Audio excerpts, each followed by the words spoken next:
but I'm sure we gave a list of. Yeah, that's fine. No problem. So, anyway. Okay. John, Yeah. did they pass a resolution to accept the bylaws for the Public Building Commission that Sarah had? I think we do that once we. Okay. I think once we meet. That's in our first meeting. Yeah, that's our first Public Building meeting. Commission. We'll We'll go do through the bylaws. bylaws. Okay. This is And somebody they can they don't. nominate the officer. All right. All right, thank you very much. The other thing that's a point of interest, we were scheduled to meet with the architect for a design review on the 21st. He had an emergency in his family, so we're scheduling it in January, either the 12th or 13th. The architect will be up meeting with task force, talking with community members, and kind of gathering information to start the design, and hopefully, you know, in the first quarter of 2016, we should have some graphics to look at in regards to some concepts of what this whole project might look like. So we're getting into that stage. We were going to start on it next week, but we're going to start on it after the first year now. That makes sense. So, and I don't know if there's anything formally we need to present at your next commissioner meeting on the 11th. But if something comes up, we'll be in touch and get on your agenda. Okay. Okay. Thank you very much. Thank you guys. And Okay. one other thing, contrary to the rumor I started, the tree removal up on the Good Samaritan wasn't a groundbreaking ceremony, so. Thank you, guys. Yeah. We're going to take a quick break. Did you get all three of those copies? Sometimes when people Like that, not as long as it's not your wife, I can look out of your window. Yeah. Who else was sitting there? Belton? John gave me the contact. I had 1519. And I didn't get the last. Is that or is So I it? approved it. Keller. 1519 is the shipping. Okay. I thought I recognized. Oh, that's Coppola. Yeah. Oh, right. That's right. I said, yeah, I had Yeah, several it's really discussions about concise. it. It just starts out Well, it was where it running starts, because certain levels of what's built a happening. position of, came to a creed meeting that I was at, and we were discussing community foundations, and that's where he. Yeah. Some positive things about community foundations. Yes. Well, you know, with this. Yeah. So we're, this is one of my other projects. Yeah, I missed the copy. Yeah, I thought I recognized you when you walked in. I said, I know that. I know that guy. But anyway, All this preliminary work is trying to. we don't have assisted living here. We have That's skilled what this is nursing about. homes or skilled nursing care facilities here. So we're looking Well, at that's this new. developing or building an assisted living to kind of provide additional service. And then we need to renovate, remodel our existing skilled nursing care. And there's like 10 campus Yes. south side of the highway. Yeah. And so we're trying to see if we can develop that into a campus for some private independent care, and as well as the regulated, which would be assisted living. And talking about community foundations, that's how we had a fire in the existing facility in October of 2010. And so just like that, we had almost 50 residents that had to be moved out. And so, you know, that was kind of an eye-opener because nobody was hurt. smoke damage, but they had to close the facility down. You know, that, Okay. by that Now, time, this one, when is his turn? everybody was placed in facilities or in the hospital here.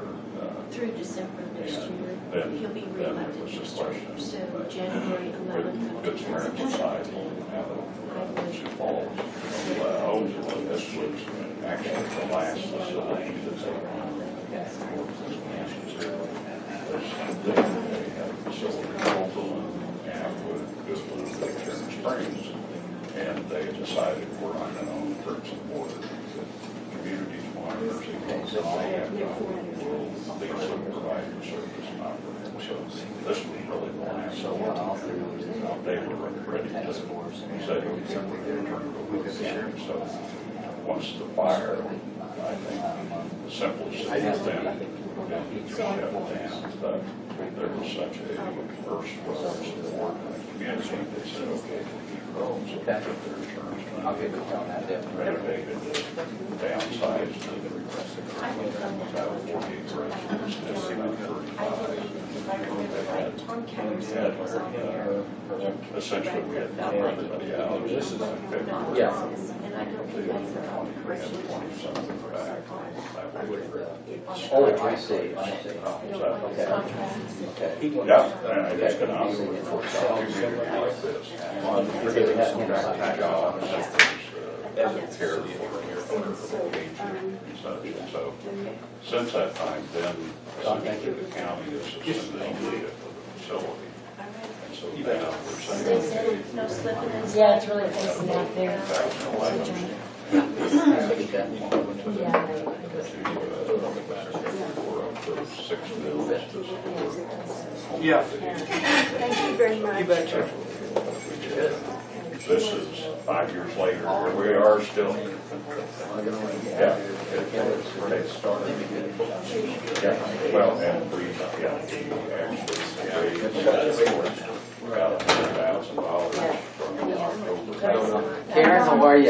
Yeah. December. So I'm telling you, we Probably ended up raising close to 200,000, and we're now spending these funds Whatever. Okay, that'd be good. She has said it'll be a day.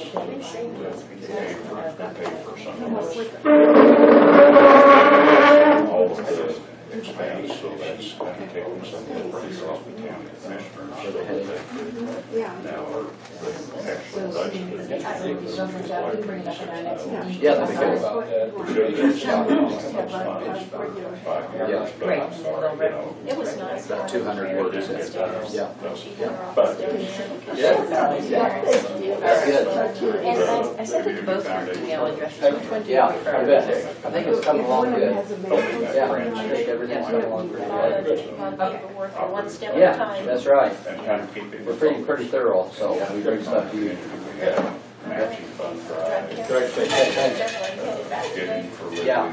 I'm still looking at all those things. All right. She's coming. This is my daughter, Monica. And My wife said, Having a break, I said, they had. we raised a beautiful baby. Oh, it's awesome. Yeah. And Trent, we probably did when Trent So, yes, she will with the weather. I haven't. We do it for the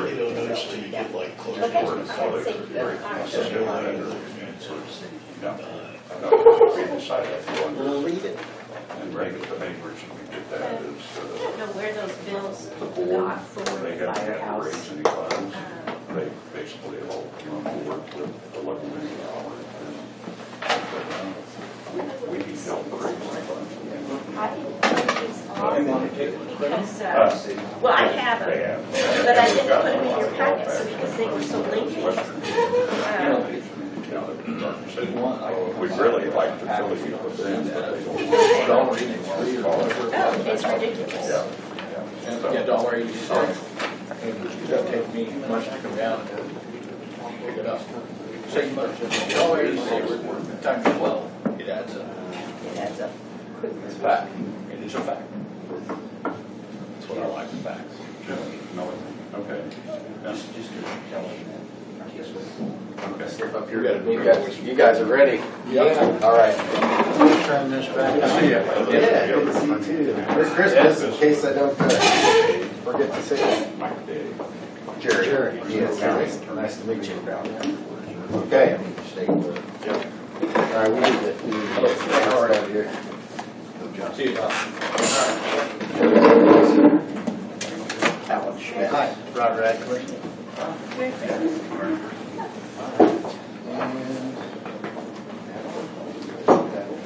Yeah, copies for everybody. Okay, there you go. All right. Commissioners, I got a call from Ruth, who does the scheduling. She called me when we were like 5 miles out. I'm thinking, no, don't tell me. Don't tell me. No. Glad to be here. It's a little on the icy side outside. Yeah. Well, I will be brief. What I wanted to do is report out on the 2014 calendar year 2014 report, and then if I might, I'd like to give you an update on a couple of kind of global issues that are facing our circumstances. What I just handed out would be the case histories of folks from the county, and then I'm going to dive right into the blue report, which is on the inside of your folder.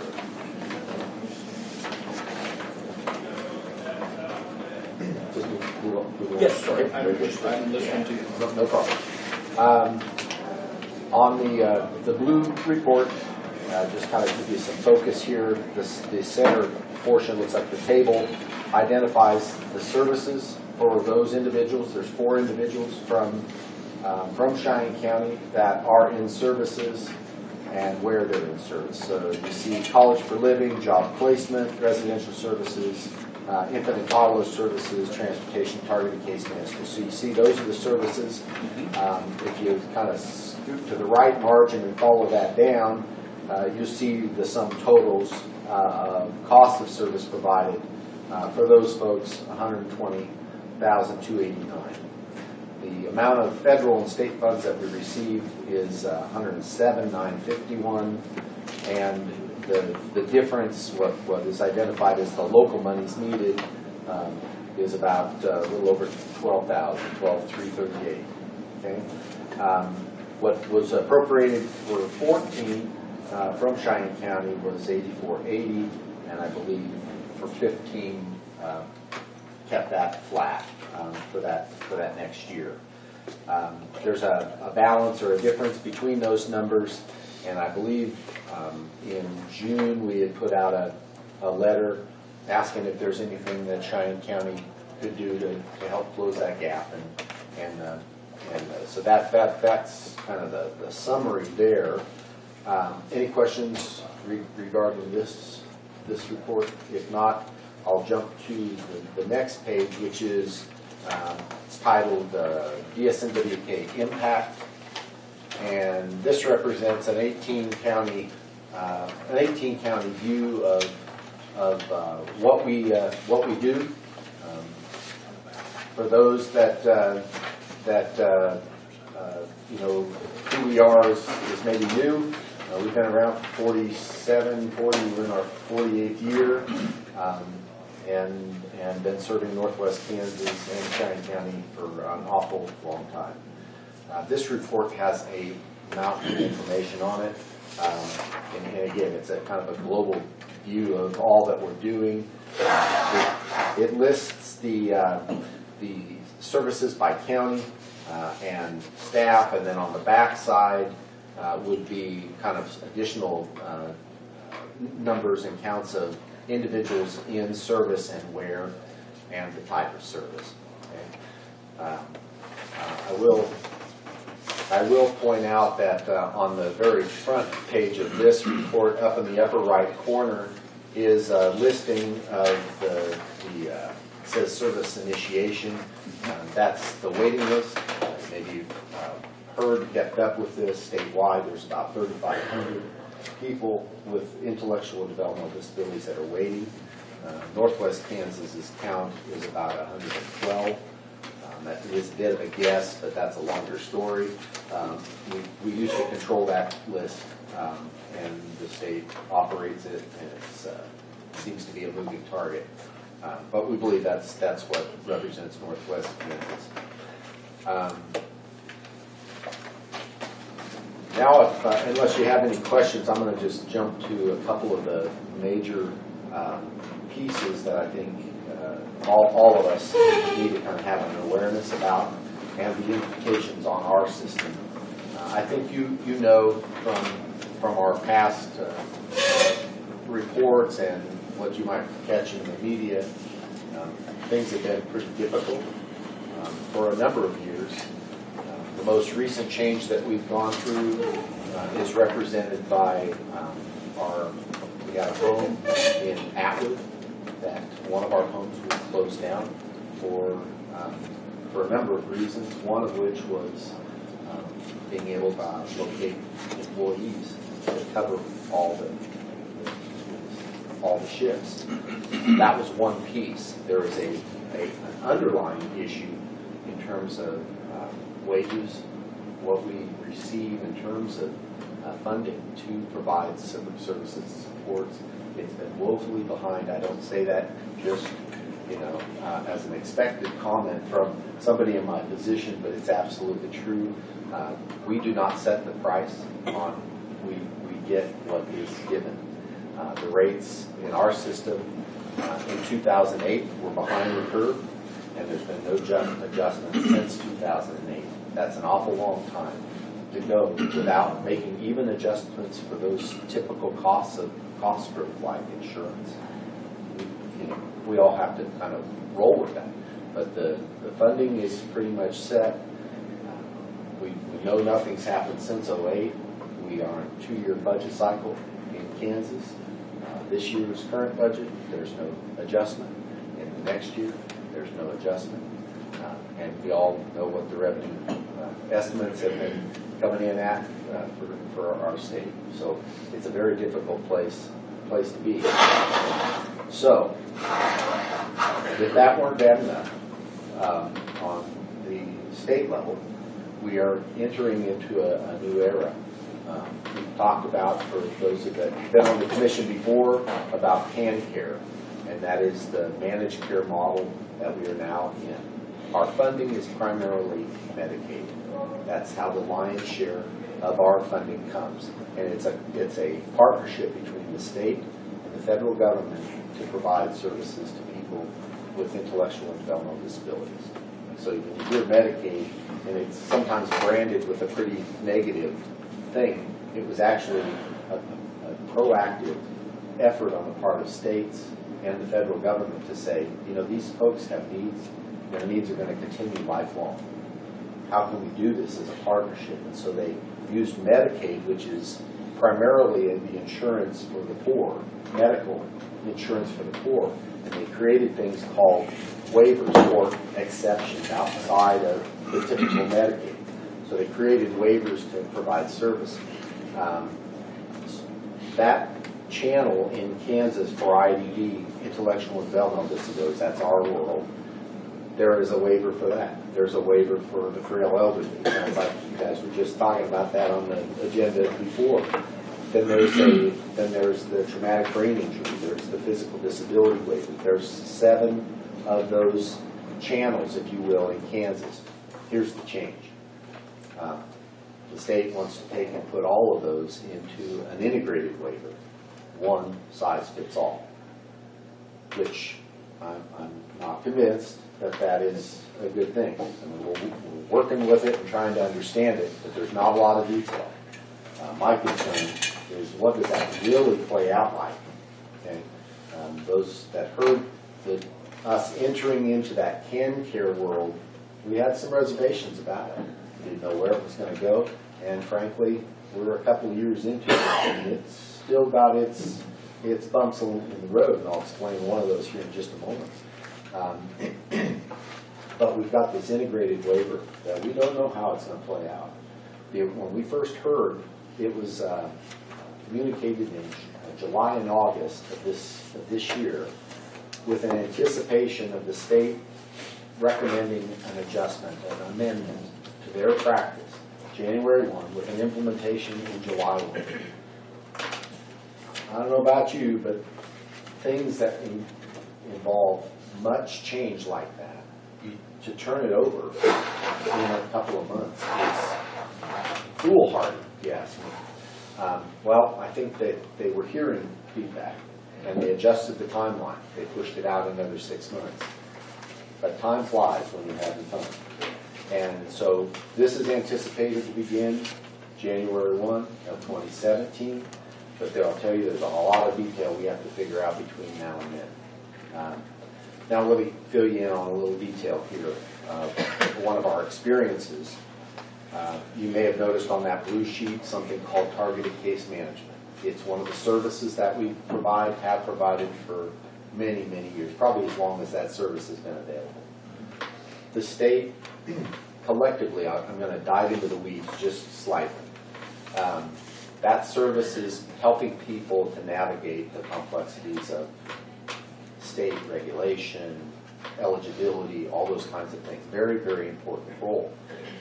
That service, on the budgeting side, organizations were allowed to bill for 240 units. A unit is 15 minutes. Okay, a lot of detail. 240 was set because it was the average use in the system. The state said, we're not overexpending what we have in the system. So here's your average. We know that there are people that use less and people that use more. Fine. 240, if somebody needs more, there's a process to request more units. Okay, now here's the reality check under our current model of CanCare. We have people that hit the 240 in August. Their need for support through the balance of the year is still there. But they're running out of those units, so we apply. While we're applying to those insurance companies that manage, there are 3. Guess what's happening? They're being denied. And so, in effect, the people who need more support have been cut off. And we think, what is wrong with this picture? We know the people that we're serving, I forget that total count of targeted case management. We know we're serving people with less hours. We know that those units were established on an average. So there are units available to be able to provide for those other people, but we can't bill extra units for somebody else for John over here. It doesn't work that way. And the net effect is the budget gets constricted, and we still have the obligation and our moral obligation to continue to serve people. That's kind of part of the big picture that's happening. That's in the illustration. So as we roll into the integrated waiver, what will that really mean as it relates and translates to the services that we provide? So that's a big concern for us. A couple of other things that I wanted to touch on. One is called the Department of Labor, and you all have to interface with this, I'm sure, in county business. But if you've kept up with this, you know that the DOL has changed the criteria for exempt status. Maybe you were aware of that, maybe not. We have middle managers in our organization. They're salaried. Well, you can't just assign a salary position to just anybody. It has to meet the criteria, one of which is a salary floor, if you will. That salary is $23,660. Okay, that's the floor. So if you've got a salary above that and you meet all the other criteria, you can use that as a salary or an exempt position. Here's what the Department of Labor has changed, unbelievably so. They pushed the salary base from $23,660 to $50,400. Meaning, I'll tell you, our salaries are not there. So that means people have been exempt, been salaried, are now subject to 40 hours of overtime. Known money, remember that part at the beginning? How do you do that? How do you do it? That's a quandary that we're trying to wrestle with. We were given opportunity to communicate to the Department of Labor. I wrote a 6-page letter that said, respectfully, what are you thinking? I don't know where they got those numbers. I thought that at one point there were salaries pulled from the East and the West Coast. But even looking at those numbers, that they're too high. They changed their methodology. They're trying to drive up wages, which, you know, I can understand that. But the funding mechanism is established by state and federal, and the Department of Labor is now have a requirement that really pushes us into a no-win situation. So that's another one of those things that's on the horizon. So happy days. It's a difficult environment we're in, and we know that things in the county level are all kind of pressuring down. I mean, they are. And that number of the local funds needed, if you looked at a trend over the last probably 5 years, you're going to see that gap is going to continue, because when the state and federal folks don't get that figured out, guess what happens? We just come. Our funding is set for us. Now, we're not sitting back doing nothing. I think we reported out to the commission last year that we've started a new approach to saying, how can we offset and develop resources that help to fill the gap that has continued to be let lay. And Alan, out of our office, we've been working to get the word out on our development fund. And just as brief as you can be, Alan, I think would you kind of catch folks up on? We started our own development fund for DSNWK to really catch the people that want to leave part of their estate, maybe their insurance plan or whatever, to DSNWK. This hasn't been available before. You know, we do fundraisers and everything. But there needs to be something to create a legacy down the road, because we all know that the budget situation at the state and the feds are going down. Jerry, I was hoping you'd give him that interesting dollar figure, because the costs are going up, but the support's going down. So this was our attempt to do something within the communities, much like your foundation. We just heard how great that's working, and it's doing that in many other towns also, communities. But for us, we serve almost 500 families. We've done this for 40-some years. Giving is from the heart. There is a tax component, but it's from the heart. And so we've impacted so many families. You know, how many have we missed that might have left some of their estate to this for a good cause, to create a legacy? So we've established this, and it's fairly new. I'll get a couple back here. Hand that out. I circled a couple of things there. We have a website, and on this website, it has a whole bunch of tools for estate planning. It's got videos. It's got a secure site that you can start your estate plan, and anybody can use it. There's no cost. This is a service that we get because we subscribe to an organization that provides this and a bunch of literature. So what you're seeing there really is just kind of a comment that we made in trying to get people to step out and be part of our legacy society. But it's got that website, and I invite you, to go on there, because you can use those tools, and your family can. Then a couple of things here that have been requested from people. This is one of them. I just printed it on both sides with safe paper. These are flyers, and so we know there's some action going on out there. People are requesting information, and in fact, we have one small estate that was already left to us, and we have another one that is in process right now. So things are starting to happen. And the third one I wanted to hand out, those are just examples. People are asking for information. Plan givers are telling us that 50% of the population does not have an estate plan. 70% don't have an updated plan. So people are starting to look at this and maybe put that plan together. So it's a service. And in that service, we're hoping people will look our direction, and then we can build this fund. Once this fund builds up, we operate off of the percent that return, 5% normally, just like your foundation. And we've got to start on it, and we're going to keep growing it. We've been meeting with attorneys and planners, professional planners in the communities, because surprising to us, We have heard from attorneys that they did not know that we were a charity, a 501c3. Some of them thought we were an arm of SRS, now called KDADS. Well, who's going to leave money to SRS? Nobody. But knowing that we're a bona fide charity, you know, just that in itself, I think is going to help us out quite a bit. As we met with some, we had an encounter outright in business. Attorney said, gosh, we can't explain what we just did. He said, gosh, I wish I'd have known this last year. He said, I had a person come into my office, was looking for a good charity. And we know we have need, and, you know, it's so humbling to actually have to come and, you know, ask for support. It truly is, on a personal level. And to help connect the dots with what people desire to do. It is the desire of that person to do it. But if they don't know it, how can they do it? And so this is part of our effort to help address the financial situation that we face. The needs of people with disabilities are there, and no family asks for disabilities. It's actually touched my family personally. I have a niece that has a child, and it's a hard life. It's a hard path.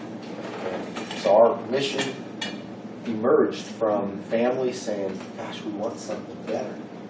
The state institutions were the model of the day. Today, it is community. But that community system absolutely needs support. The reference that Alan was making was the real cost of a service. Unless you put it into perspective, these numbers look giant. They just look giant. But let me just give you a perspective. If you have a person, one person, that requires 24-hour-a-day support, every day of the week, all year, and you take a wage of $7.50, that's nothing. It's nothing. I'm not talking wages or benefits. I'm not talking taxes. Just $7.50. You multiply that out, you're at $65,000 plus. Just that's one example, and suddenly it's like, boom, that's huge. The average cost to serve a person in the community is about a little over $40,000. The state institutional cost is about $155,000 per person per year. So we've been managing to do it for cost, and these numbers that are on this blue report those are costs. They're not costs of what they should be, and I say that because I should be as a lead elevating people's wages to a living wage. I will tell you that our staff, they struggle. Many of our staff they might be single parent folks, and their wage qualifies them for federal assistance. That's a sad commentary. So these costs are based on actuals. They should be higher, honestly.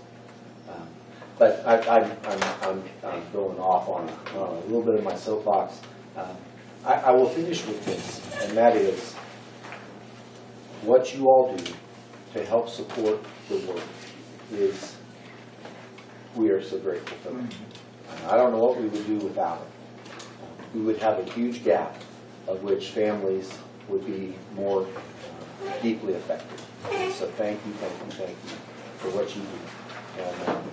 And whatever you can do to continue to help us into the future, okay, we appreciate that. Those case histories, I don't know where they actually landed, but if I could collect those back and the stories of the people. There weren't too many of them. Three or four. They're the ones with the phone. Stay right down there in the bottom. These? Yes. I'm putting out a newsletter, e-newsletter monthly for elected officials. Could I put you on that newsletter? That's fine. Just get your emails, could you I possibly? made a note I have here my address, my for email our next address on that budget first sheet. year Okay. that we need Appreciate to that. review funding for 4, not 3. That's where I think things have got out of kilter. I'm a new commissioner, but going on the old information, that's why the budget remained the same. Okay, so you said, yes, I'm not understanding. Well, you're using 4 FTSs. Right, and that And was, we, in the past, I think what happened is, it was 3 and never got changed to 4. That's why there was no. Okay, I understand. So we will look at that next spring when we do the new budget. Okay, thank you, I And understand. I've made a note, Very good. okay? Thank you. All right. I left this with you. Okay. Thank you all for. have a shake. Be right. Okay. Yeah. Thank you. Oh, yes. Thank you, Alan. The straight line for next year. And I can see where it happened when I look at my information. Thank you.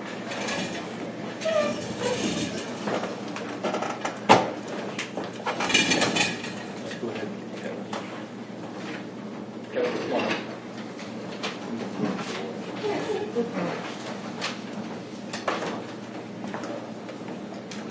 Good morning. Good morning, Morning, Kevin. I sent an email to the county attorney, kind of spoke a little bit about this issue. The City of Bird City has orders in the process of acquiring one of the Nancy and Calvin Similar properties. It was the old theater over there that was, we tore down part of it back in 04 or 05, put an assessment in 06 on the property.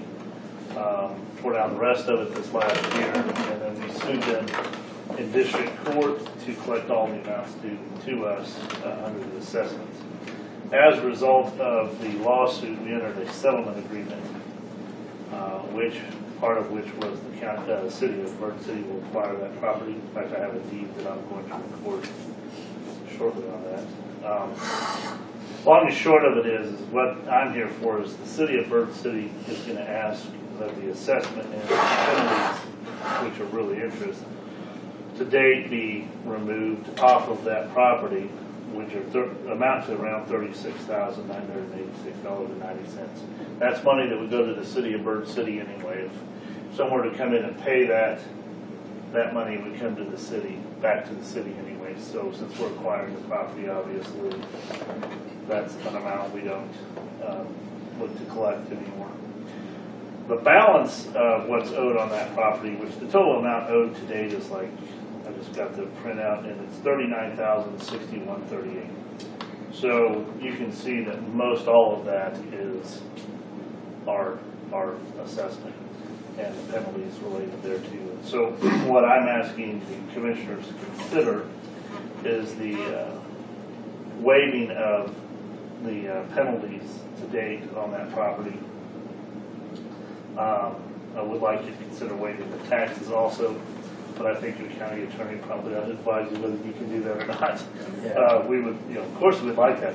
The taxes to date are $1,091.27, so the balance owed is basically penalties and interest on assessments, not on assessments, on taxes.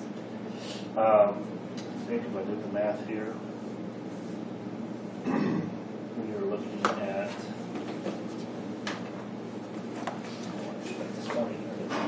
around $552 in tax or in interest right now, give or take. I think that's my numbers were as of September. Obviously, there's probably a few months of a bit of interest on that.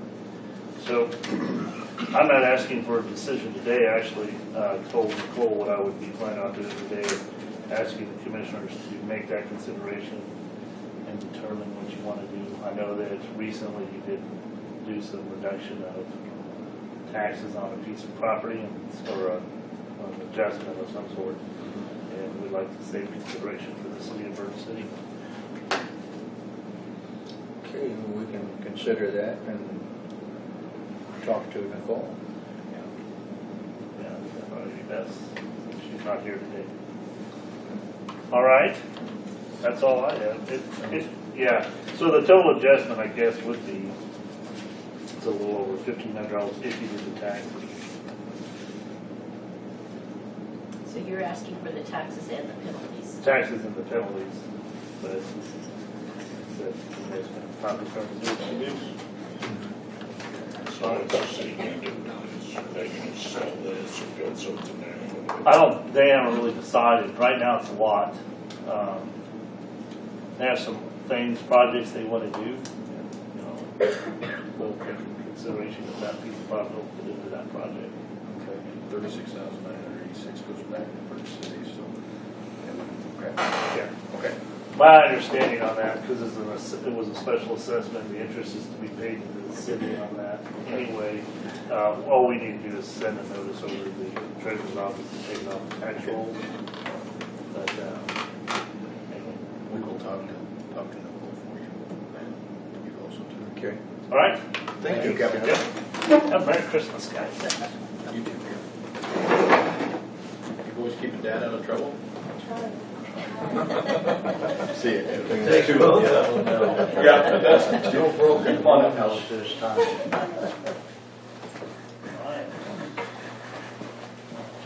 Good morning. Got several things I want to run by you and I'll pass out. This is the newest official travel guide for Kansas.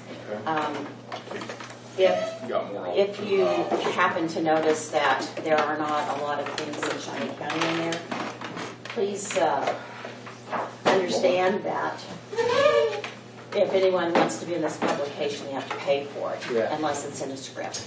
The online information is at no cost, but they need to input it. So hopefully over the years we'll get more and more people involved in that. The first thing I wanted to talk to you about today was the neighborhood revitalization. It's been in place for, well, not quite 3 years because it didn't get approved as quickly as we wanted it to. But in year one, there were 2 projects that were approved and completed. The appraised value on those were $83,050 with the rebate of $1,674.67. In year 2, there were 9 approved and completed projects with the appraised value of $845,960, and the rebate on all 11 of those was $24,607.62. This year, there have been 4 approved and completed projects. The appraised value is $228,250. The rebate is unknown at this time. But the total appraised value of all the projects was $1,157,260. That included 3 residential garages, 1 residential remodel, 2 residential properties, 1 metal building, 2 commercial buildings, 5 ag buildings, and 1 storage unit. And all but 1 of those is still in the program because the taxes weren't paid, because that's part of the And the program. one that is out of the program? Is the storage units. Okay. Anyway, the neighborhood revitalization plan does need to be renewed. And I didn't realize it came up so fast, so we're kind of down to the nitty gritty of it. And would ask that you consider extending it for another 3 years and having a public hearing on the 31st. We need 2 publications in the newspaper, so there's time to do that. It's beneficial to the county. I think it is, and I think, it's one of the few incentives, if you will, that we have. Yeah. And to encourage people to build. And as properties that are not in good condition or torn down, it doesn't benefit anyone if there's not something built there. And we've got quite a few businesses, I think, that would like to come in, but there's no place for them to go. So I think it's a really good program. I think we ought to continue for 3 more. Do we need a motion on that? I think so. Pardon? I would guess you would. Can I have? And what I did is, these are copies of public notice, and one of them lists all the taxing entities on it. That one does. This one doesn't. And I don't know if your county attorney wants to decide which one should be signed and put in the newspaper because we're at deadline today. But they all have the same effect. And then there'll be an interlocal agreement that would also be signed again.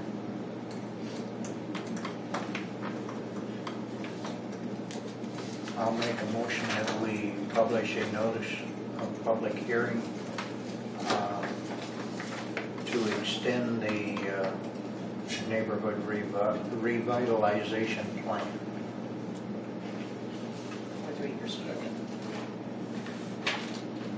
All those in favor signify by saying aye. Aye. All opposed, same sign.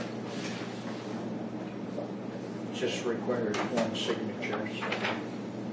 And, do you want the county to pay for that ad? If you would like to, that would be great. If not, we can do that. How do you want to do that? Do you want us to pick up the cost of the ad? Well, I think we can. We want to go with it. Otherwise, she has to take it out of her budget. What's in your, you have enough in your budget to do it? We won't be billed in January. I think we can pick up the Okay. cost. We'll just do it. Bill it to the county. Okay.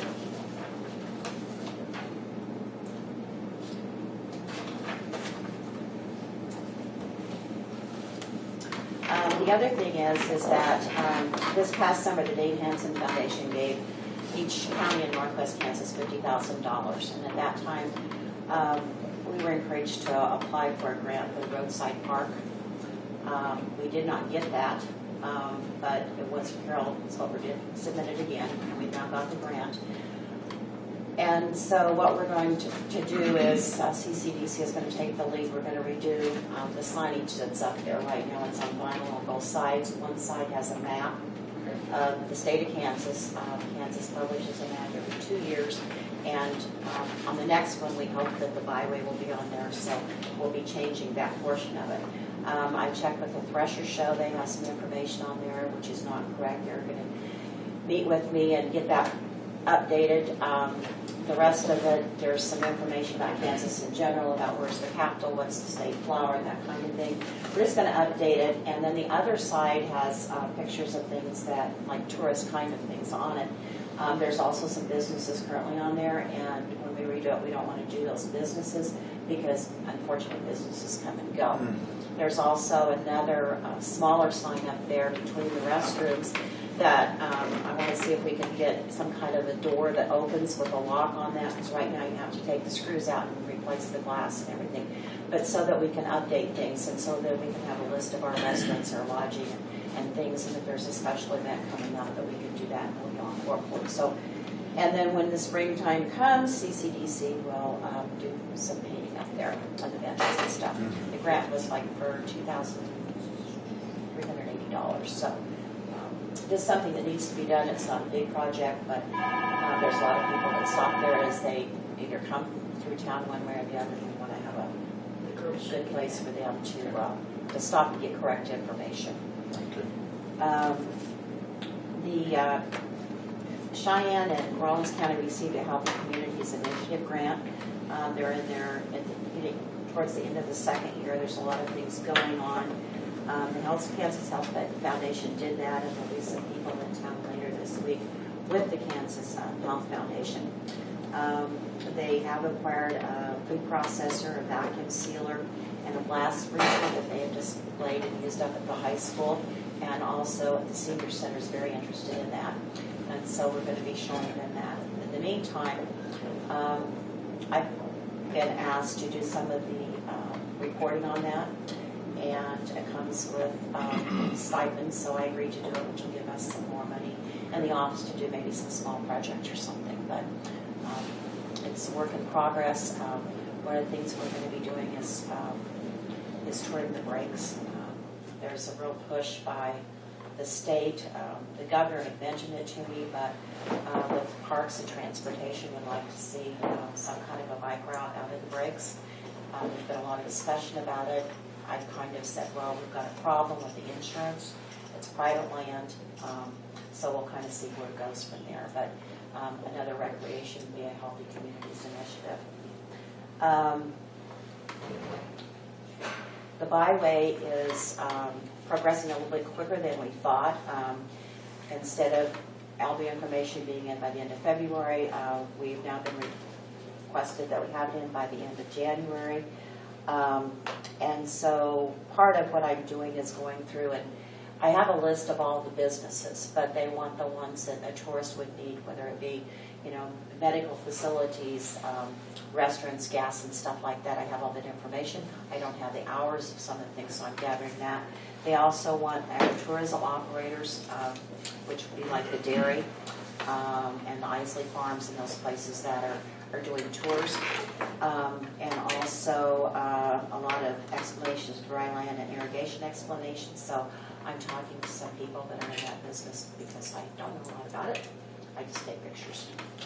And the last thing I have is that the county received a microloan for $100,000. There's about $10,000 in there for administration, but there's a timeline on that we will have to distribute the $90,000 to businesses in about 18 months. And Karina Cox was in my office last week, and I just wanted to know what your status was of that loan committee. I want to talk to our new county attorney on that. Okay. I have talked to a banker, I've talked to a couple of citizens here in the county about serving, and the banker had questions about going into executive session, and we're actually discussing the name of the individuals that are making the application. We don't feel, the banker and I didn't feel that that should be available for publication. I mean, let's face it, if you're going for a loan at a bank, you don't want that appearing in a newspaper, for crying out loud. Just because we're a government entity, that same privacy should be available to somebody applying through this program. And that was a major concern that the banker had right there. So, However, one of the requirements is you have a public hearing on each one of those entities. well, that's after the committee has decided that a loan would be viable or not viable, Right. then we would have to publicly have a hearing. That's no problem there. But in the discussion phase of it, I don't feel that that's appropriate, especially if we just, the committee disapproves. And I think that's definitely something that would be private. So, The way I see it progressing is someone would fill out the application, and would make copies of all of their information. yeah. Get it to the loan committee. The loan committee would discuss it, have the applicant there to answer any questions, and then the loan committee would decide, and then everything would be shredded except the copy that would be on file at the county clerk's office. So none of the financial information is public. Public hearing is basically the project. Right. So, but I don't see any of that. I think there's a lot of things to be shredded, and it is confidential information. But we're kind of down to the point where we need to start, getting a loan committee and doing some advertising and talking to some of the businesses to see if there's someone out there that's in need. And that's all I have, unless you have some questions. Thank you. Okay, thank you. You guys have a Merry Christmas. I don't know if this is the brochure that we handed out when we started. Yeah. Can you bring me more of those magazines by, or Yeah, I've ordered another case of Okay. them, and I also have one. There's a kid's coloring book Okay. that I'll bring some of those by Sounds too. good. Sounds good. Either that or we can get Dave into the executive session.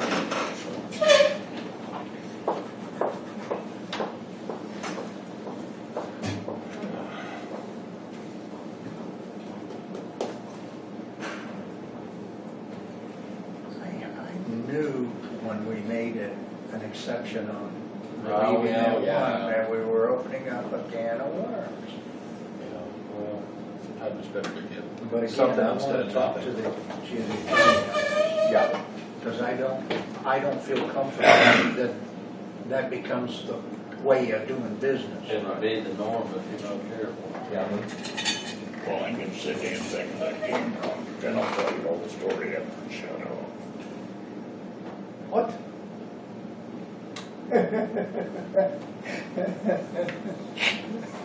He said shut it off. I heard it, And- and and, was you know, quite a Donnybrook and Bird The said main that. reason we did that was the possibility of getting a business reopened on the highway. Right, right. So, there was there was different situations circumstances that made altogether. us want to do that. You're talking about forgiving their taxes on a dilapidated building. Now, if they're gonna tear it down and put something else up there, then. It's gone. It is gone? Yeah, it's It's dirt. gone. You're talking about dirt. All right. Not quite yet. Okay. I'll visit with them slowly. Gerald, I'm talking just a little bit more on this project that we do on this overlay out in North Town. I elected to do all the traffic control on the project. That's what we also told them. The first time we did the cold mix. It saved us $10,000. Yeah. We're going to be paying more overtime because they're going to run longer hours, but I think we'll know the local people and I think it'll work a lot better if we do it that way. I would agree. So, And when will this project when begin? they want to do it. Uh, Hopefully next year, but when they want to do it. Okay. Yeah, It may be in the middle of harvest, it may be, yeah. We may not be very Use our popular. Middle of employees harvest. or hire some. we'll probably use our guys. But we'll see how I would like to see you use your guys if you can. I think that's only fair. Say $10,000? Yeah. Yeah. Yeah. Or generally, that's what they charge to do all this project. Okay, 10 minutes for executive session, employees.